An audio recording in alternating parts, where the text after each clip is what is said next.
మాకు షుగర్ ఉందండి తీసుకుంటే షుగర్ పెరగదనొచ్చు. ఈ కమలాలో ఉన్న షుగర్స్ అటండి బ్లడ్లోకి త్వరగా చేరవట, స్లోగా చేరతాయట. షుగర్ కమలా వల్ల త్వరగా పెరగదని సైంటిఫిక్గా నిరూపించారు. మళ్ళీ ఈ బెనిఫిట్ కూడా ఉంది. ఇలాంటివి షుగర్ పేషెంట్స్ అయితే కమలాలని డిన్నర్లో తినండి. ఒకవేళ రసం తాగాలంటే కొంచెం తాగండి, 150 ml అట్లా ఇబ్బంది ఉండదు. అధిక బరువు ఉన్నవారు 200-250 ml జ్యూస్ 5-5:30కైనా త్రాగొచ్చు. లేదా డిన్నర్లో కమలాలు ఒక 4-3-5 ఒలుసుకుని ఇతర పళ్ళతో పాటు బాగా తినండి.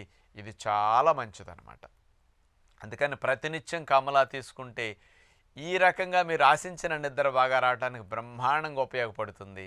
ఈ కమలా జ్యూస్ తేడా రాకుండా మీరు త్రాగాలంటే కమలా జ్యూస్ని ఫ్రిడ్జ్లో పెట్టుకుని తాగొద్దు. చల్లటి తాగితే ఇమ్యూనిటీ డౌన్ అవుతుందన్నమాట. అంచేత బయట పెట్టేసి చల్లదనం తగ్గాక